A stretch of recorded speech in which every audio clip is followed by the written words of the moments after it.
교독하겠습니다. 예수께서 길을 가실 때에 날 때부터 맹인된 사람을 보신지라.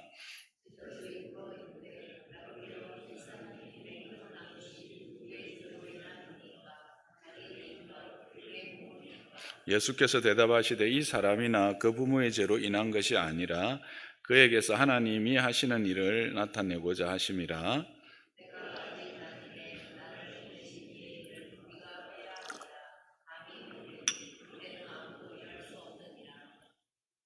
내가 세상에 있는 동안에는 세상의 빛이라.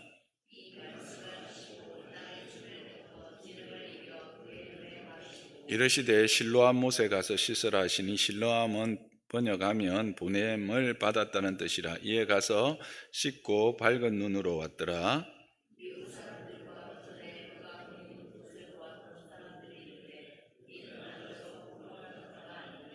어떤 사람은 그 사람이라 하며 어떤 사람은 아니라 그와 비슷하다 하거늘 자기 말은 내가 그라 하니,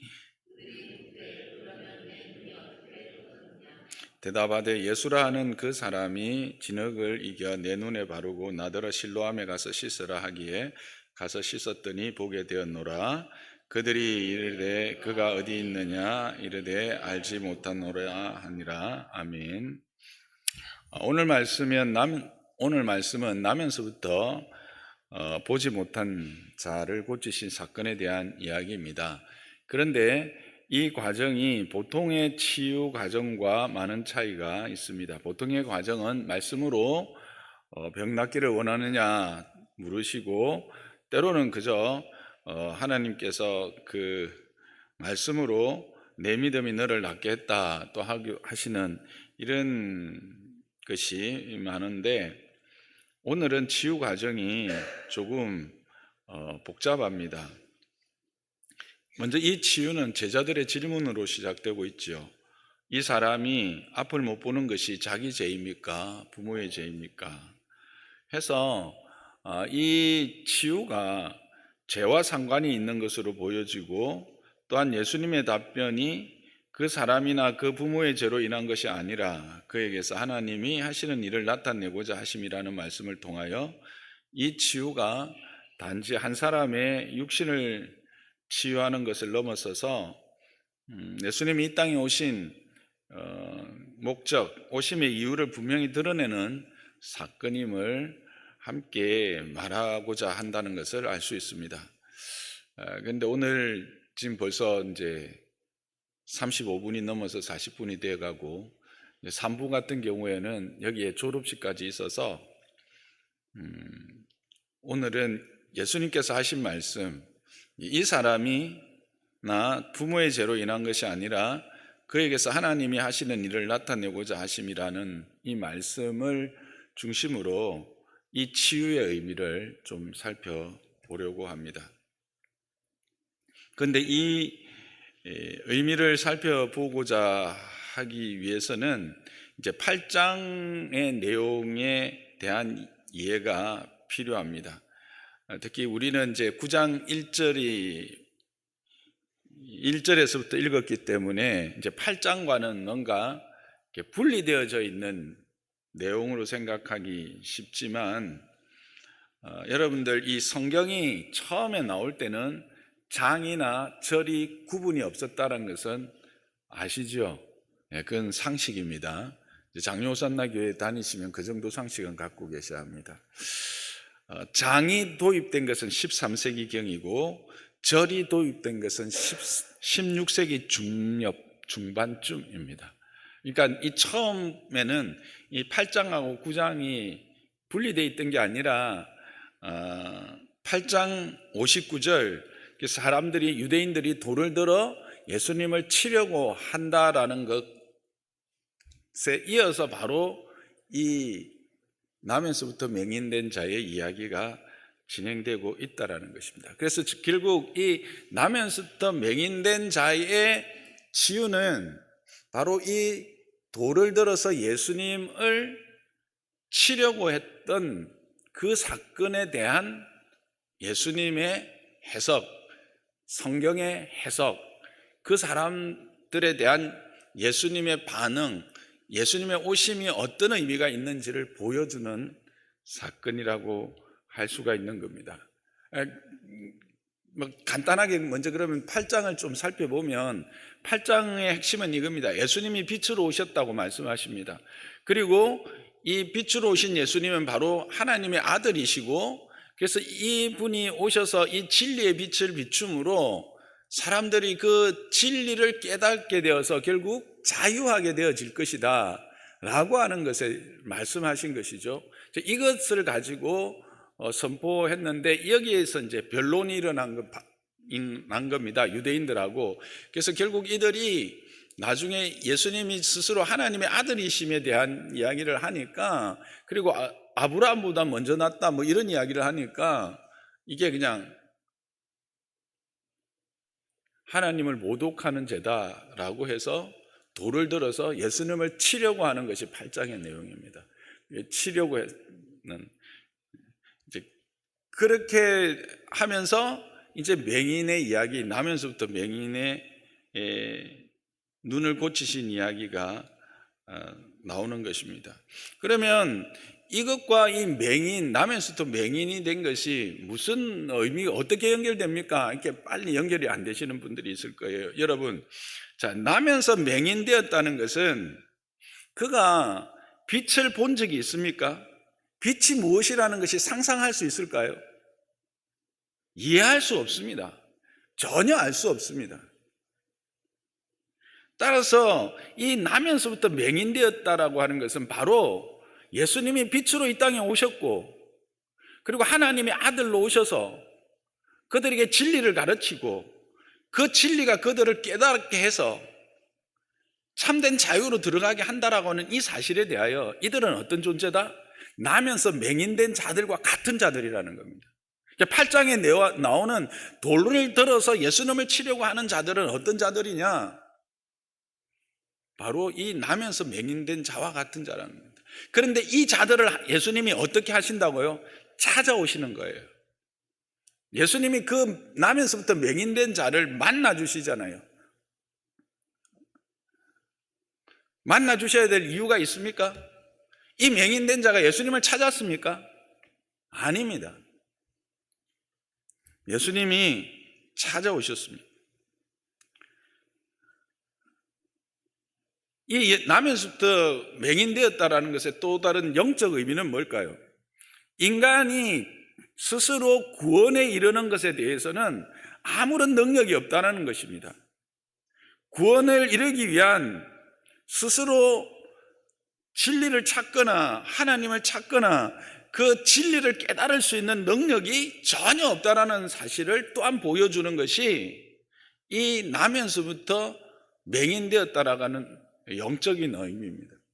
이 두 가지 의미가 이 나면서부터 맹인되었다라고 하는 것에 함께 포함되어져 있는 겁니다. 그런 그를 누가요? 예수님이 찾아오신 것이죠. 즉 구원이라는 것은 이런 구원에 대하여 전적으로 무능력한 상태에 있는 자를 하나님이 찾아오시는 것으로 시작되고 구원이 주어진다라는 거예요. 이것이 전적으로 하나님으로부터 오는 은혜여야만 가능하다라고 하는 것을 보여주는 사건, 그 보여주는 것이 바로 이 눈먼 자를, 나면서부터 눈먼 자를 고치시는 것의 핵심입니다.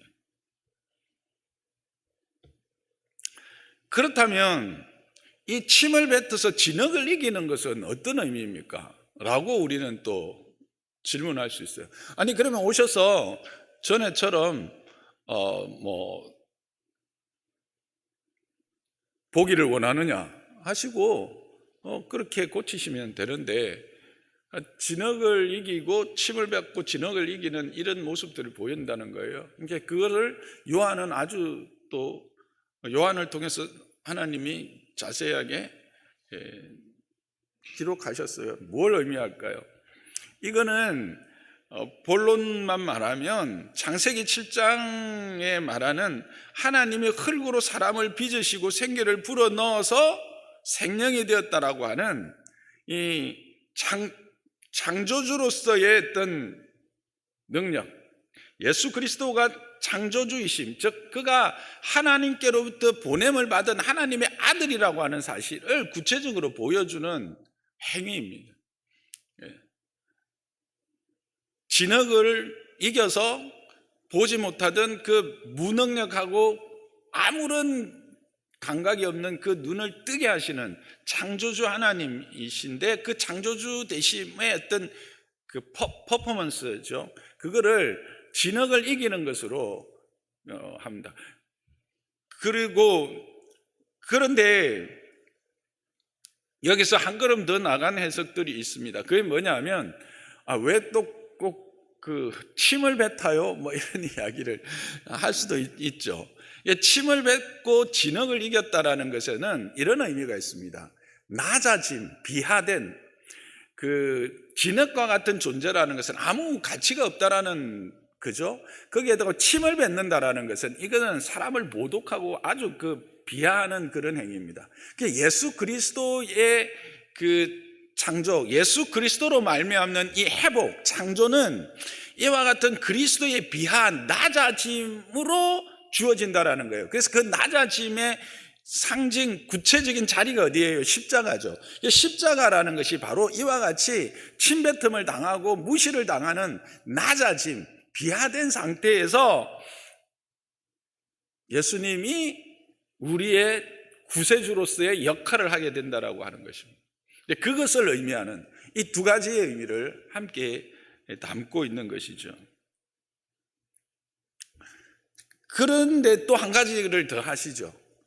실로암에 가서 씻으라 하는 겁니다. 이거는 뭘까요? 그것은 오늘 성경이 말해주는 것처럼 실로암은 보냄을 받았다는 뜻이죠. 그래서 이게 하나님께로부터 자신이 보냄을 받은 자라는 뜻과 함께 또한 우리가 그 은혜를 입는 구원 받는 우리도 보냄을 받은 자라고 하는 사실을 함께 포함하고 있는 겁니다. 어쨌든 이 본문은 이 실로암이라고 하는 것이 단지 그 어떤 신령한 그 물의 힘이 있어서가 아니라 예수 그리스도께서 보냄을 받은 자, 하나님께로부터 보냄을 받은 자라고 하는 사실에서 그 보냄을 받은 자에게 순종함으로 말미암아 그가 참된 이 구원의 은혜를 누리게 되는 것을 보여주는 과정이라고 할 수가 있는 것입니다. 자, 그렇다면 여기서 여러분에게 질문을 하나 하겠습니다. 이 맹인이 구원을 받았다고 하는 그 시점은 어디일까요? 예수님이 그에게 찾아오시는 시점일까요? 아니면 이 사람이 누군가가 자기의 눈에 뭔가 흙을 바르고 발랐다라는 것을 스스로 느끼고 감각했던 순간부터일까요? 아니면 실로암에 가라고 해서 실로암에 가서 씻어서 눈을 떠서 보게 된 시점부터일까요?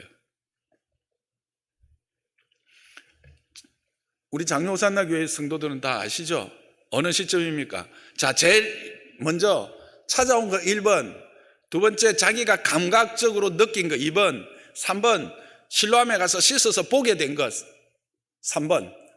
1번이라 생각하시는 분, 2번이라 생각하시는 분, 3번이라 생각하시는 분, 2번은 아무도 없군요. 답은 1번입니다. 구원은 앞에 이야기했죠. 우리가 하나님에 대해서 전적으로 아무런 무능력인 상태, 알지도 못했고 우리가 의지를 가지고 찾지도 못했지만 하나님이 우리에게 찾아오시고 구원하기로 작정되어진 그 순간 이미 구원이 우리에게 허락되어진 것입니다. 그리고 그게 구원이 된 것이죠. 자, 그렇다면 목사님 이제 3번을 드신 분들 가서 눈을 씻어서 깨끗게 됐다라고 하는 것은 뭐냐? 그것은 바로 그 구원의 은혜를 맛보는 겁니다. 누리는 것입니다. 그러니까 우리가 보통 구원은 나도 모르는 사이에 내 안에 하나님이 나를 택하셔 찾아오심으로 구원이 허락되어지고 그것을 내가 어느 순간 이게 뭔가 하고 감각적으로 느끼지만 그것을 확인하고 그 은혜 안에 감사하는 순간이 있습니다. 그게 바로 실로암의 순간입니다. 그래서 우리는 많은 경우에 이런 이야기를 듣습니다. 구원은 하나님의 작정으로 허락되지만 그러나 그 구원의 완성은 나의 순종, 즉 의지적 반응에 의해서 구원이 완성된다고 생각합니다. 그런데 그것이 잘못된 거라는 겁니다. 구원은 하나님의 전적 은혜의 결과입니다. 구원에 대하여는 나는 완전히 무능력한 자입니다. 나면서부터 맹인된 자입니다. 그러면 이 순종은 뭐냐? 앞에서도 말씀드렸듯이 이 순종이라고 하는 것은 이 은혜의 열매입니다. 은혜를 누리는 통로라고 할 수 있는 거죠. 그래서 이 은혜를 누리는 통로인 이것이 계속 쌓여서 중첩되어지고 충만해지는 게 뭐냐? 성화라고 하는 과정입니다. 그래서 오늘 이 성경에도 보면 나면서부터 맹인된 이 사람의 이런 과정들을 볼 수가 있습니다. 처음에 그는 예수님을 의식하지도 못했습니다. 예수님이 왔는지 안 왔는지 어떻게 알았겠어요? 기껏해 예수님이 바르고 실로암에 가라고 했을 때 내한테 무슨 일이 일어나고 있는가는 알았고 실로암에 가서 순종했더니 그 말대로 은혜를 누립니다. 그죠? 은혜의 누림이죠. 이게 은혜의 열매를 이제 맛보는 거죠. 그런다고 이 사람이 완성된 겁니까? 아닙니다. 자, 그 사람이 11절에 보면 예수님을 향해서 뭐라고 말합니까? 누가 널 고쳤냐? 예수라고 하는 그 사람입니다. 17절에 가면요, 선지자로 바뀝니다. 38절에 가면요, 주님이라고 하며 경배하게 됩니다. 절하게 됩니다. 이렇게 점차 깊이 알아가는 과정, 이 과정을 통해서 우리는 이 하나님의 은혜를 더 풍성하고 더 온전하게 확인하게 되고 누리게 되는 것이죠. 그리고 거기에 뭐가 필요합니까? 우리의 구체적인 결단과 의지가 거기에 이제 포함되어지는 겁니다. 그래서 구원은 하나님의 전적인 은혜입니다. 그리고 그 은혜를 우리가 누리는 것은 바로 우리의 순종의 결과라고 하는 거죠. 그리고 그것은 더 풍성하고 더 온전하게 누릴 수 있게 하는 길이기도 합니다. 그러면 왜 이게 중요하냐 하는 거예요. 왜 이 사실을 우리가 아는 게 중요하냐 하는 거죠. 우리 가운데 오늘 예배에 참석하시지만 구원의 확신이 없어서 힘들어 하시는 분이 있을 거예요. 내가 매일 예배당에는 와서 찬양이라는 것도 하고 목사님이 설교도 듣고 하는데 나는 정말 구원 받았을까? 나는 죽어서 천국에 갈까? 그런 생각을. 오늘 지금 이제 3일, 최소한 3일 연휴예요. 토요일부터 시작했고 주일, 월요일 연휴에 오늘 딱 아침에 보니까 한 20명 정도 빠졌어요. 내 눈에는. 자, 이분들은 그곳에 가서 이런 생각을 하는 거죠. 하는 분도 있고 안 하는 분도 있을 거예요. 야, 내가 그래도 예수 믿었는데 이래가지고 내가 하나님의 자녀가 맞나? 그런 어떤 의심 때문에 막 불안하거나 막 그런 분들이 있을 거예요. 그렇다고 해서 주일 연휴 중간에 뺐다고 어디 놀러 가라는 이야기가 아니고, 말이 자꾸 무슨 말을 하려고 하는지는 이해를 일단 하시겠죠. 그렇게 늘 예수 안에 있다고 나는 어떤 기독교인이라 생각하고 예수님으로부터 구원을 받았다고 생각하지만 어떤 확신이 없는 사람들이 있잖아요. 내가 병이 들어가지고도 또는 환경적으로 주의를 지키지 못하거나 예배를 참석하지 못하는데 그때마다 내가 진짜 예수 믿는 것 맞고 내가 하나님의 자녀인 것 맞고 이 땅을 떠나면 천국 가는 거 맞냐 때문에 막 고민하시는 분들이 있다라는 거예요. 그런데 그거는 고민할 이유가 없다는 거예요. 여러분이 이 연휴의 중간에 여기 안 오고 그 가서 그런 걱정하고 있다는 것 자체가 뭐의 증거냐? 그리스도를 인식하고 있고 그분의 구원에 받은 자라고 하는 증거라는 것을 기억하시기 바랍니다. 여러분이 주일마다 그래도 여기 와서 앉아 있다라는 것 자체가 뭐입니까? 여러분이 하나님의 자녀요 구원받았다라고 하는 증거라는 것을 믿으시기 바랍니다. 이게 이제 구원의 확신이에요. 이게 없으면 우리가 늘 흔들려요. 그러면 목사님 됐네. 이제 나도 이제 3일 연주 있으면 이제 중간에 가서 밖에 놀아도 되겠다. 놀아도 됩니다. 그래도 천국은 갑니다.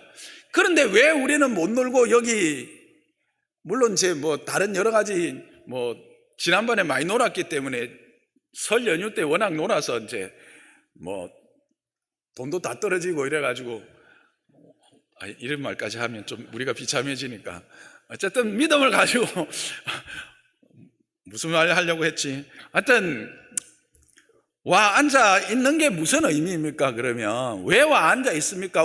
그럼 우리도 그렇게 할 수 있지 않습니까? 라고 말할 수 있을 거예요.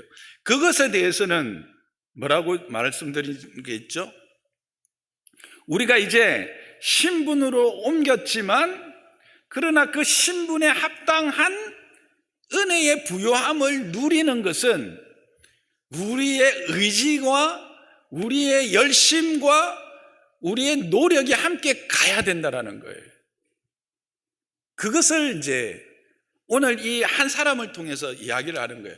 그래서 그 사람이 처음에는 자신도 모르게 자신이 그 구원의 자리에 있는 거예요. 특히 이제 나면서부터 예수 믿는 모태신앙들은 더 그렇잖아요. 나면서부터 나 보니까 뭐 아버지 엄마가 뭐 집사님이고 뭐 그리고 뭐 조금 잘하니까 권사님이라 하고 뭐 나니까 뭐 목사님이라 하고 그래 갔는데 이제 내가 왜 예수를 믿어야 되는지도 모르겠는 거죠. 근데 이제 가면서 뭘 알게 되는 거예요? 예수님이 그 사람에서 선지자가 되고 그 다음에 주님이 되고 절하게 되는, 예배하게 되는, 경배하게 되는 자리에까지 가게 되는데 여기에는 뭐가 필요하다고요?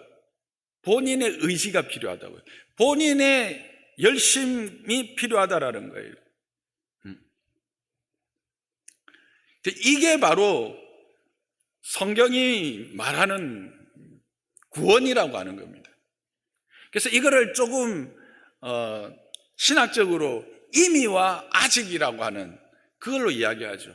이미 그리스도인이 되었고 이미 하나님의 자녀가 되었지만 아직 그 하나님의 자녀로서의 영광의 풍성함과 충만함에 들어가지 못했다라고 하는 겁니다. 우리가 하나님의 자녀가 되는 것은 어쩌면 하나님이 우리를 이제 천국 잔치에 초대한 거잖아요. 그러니까 어느 날 이미 하나님은 나를 천국 잔치에 초대를 했어. 그래서 이제 초대를 받았어. 가려고 하면 어떻게 해야 돼? 그 초대에 합당한 옷으로 갈아입어야 되는 거예요.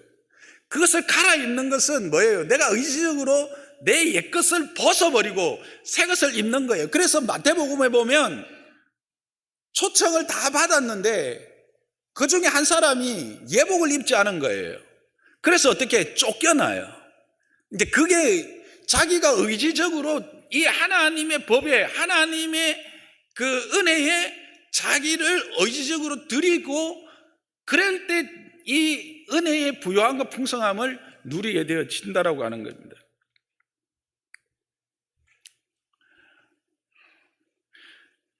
그래서 이게 중요한 거예요.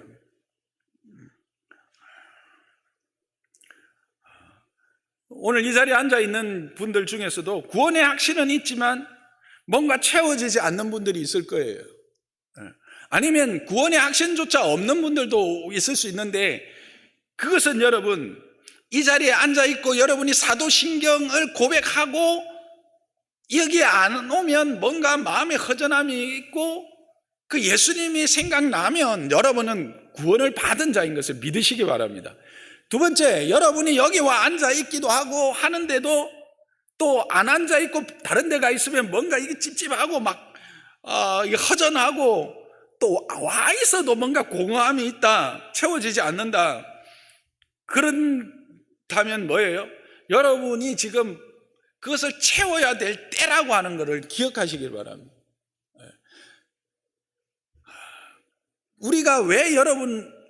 제가 왜 여러분에게 성경을 읽자, 기도하자, 예배 잘 드리자, 훈련을 받자 할까요? 이 은혜의 부요함입니다. 하나님께서 우리에게 허락하신 의와 진리와 거룩함으로 우리를 인도하시고, 그 의와 진리와 거룩함이 가지고 있는 바의 그 참된 가치와 영광을 맛보아 알게 하기 위한 거예요. 성경도 분명히 말하고 있습니다. 너희가 나를 알고 열심을 품고 나를 알아서 그것을 맛보아 알아라고 호세아를 통해서 구약에서부터 계속 말씀하고 계시는 거잖아요. 말씀을 정리하겠습니다. 오늘 이 나면서부터 맹인된 자의 그 눈뜸은 단지 한 사람을 그저 고쳐내는 그 이야기가 아닙니다. 이것은 바로 예수님이 빛으로 이 땅에 하나님의 아들로 이 땅에 빛을 비추기 위해서 빛으로 오셔서 그들에게 진리를 선포하고 진리를 깨닫게 하고, 그래서 그 진리 안에서 자유케 하려고 했지만, 그것에 대하여 무지한 자들이 돌로 예수님을 치려고 할 때 예수님이 어떤 분이신가 하는 것들을 분명하게 보여주며, 그렇게 어떻게 하면 하나님의 은혜의 더 부요함을 맛보게 할 것인가를 보여주시기 위해서 행하신 이적이 바로 이 나면서부터 맹인된 자입니다. 여러분 기억하십시오. 주님이 우리를 찾아오심으로부터 이미 구원은 허락된 것입니다. 우리의 자녀가 된 겁니다. 그래서 이런 거죠. 자녀가 되었으면 늘 엄마 집에 들어가는 것은 자유롭습니다. 엄마 집에 들어가는 게 자유롭습니다. 그러나 엄마가 주는 밥을 먹으려고 하면 가서 손은 씻어야 합니다. 최소한 엄마가 주는 밥을 먹고 그 집에 자려고 하면 엄마가 하는 심부름 정도는 해야 합니다. 엄마가 말하는 공부 정도는 하는 척이라도 해줘야 엄마가 밥도 주고 용돈도 안 주겠습니까? 무슨 말인지 이해가 되시죠? 그것입니다. 그런데 그것이 철이 들면 그게 은혜라는 걸 알고 기꺼이 거기에 순종하게 되는 거죠. 그럴 때 그 어머니와 그 부모와의 관계는 어떻게 될까요? 더 긴밀해지고 더 풍성해지고 더 은혜로워지는 겁니다. 그게 하나님을 아는 겁니다. 그러니까 여러분, 오늘까지라고 했는데 특히 기도학교가 이렇게 이상한 소문이 돌았다 하더라고요. 기도를 빡세게 시키고 훈련을 빡세게 시킨다는데 아닙니다. 같이 기도도 배워야 합니다. 기도하는 것도 배워야 해서 기도학교도 좀 많이 신청해 주시고, 1:1 양육은 기독교에 대한 기초적인 전반을 다루는 겁니다. 교리를 조금 더 잘 알 때 우리의 이 신앙함이 확고해집니다. 이거는 기초를 단단히 하고 기둥을 세우는 겁니다. 고전 강동은 이 은혜를 누렸던 자들이 자기의 신앙 고백을 함께 나누면서 우리를 점검하고 자라는 시간입니다. 그러니까 여러분들, 그리고 또 성경 읽기 시작했긴 했지만 또 개인적으로 성경을 읽고 묵상하는 것들, 무엇보다도 함께 예배하고 이 예배 가운데 선포되어지는 말씀으로 우리를 보고 또 확신하며 자라가는 것들 참으로 중요합니다. 그래서 이 시간들을 여러분이 귀하게 생각하고 이번에 또 놓치면 또 6개월 후에 또 이 소리 듣고 또 해야 됩니다. 그때 하지 마시고 이번에 시작하시고, 설교가 이렇게 마치는 게 맞죠? 적용이니까. 그래서 저와 여러분, 우리 장로호산나 교회가 하나님의 은혜 안에서 참으로 풍성하고 이 은혜 가운데 그 영광스러움을 마음껏 누리는 그 성숙된 그리스도인, 그 의와 진리와 거룩함으로 온전해지려고 그 이 믿음의 여정을 달려가는 그 순례자들이 다 되시기를 주님의 이름으로 부탁하고 축복합니다.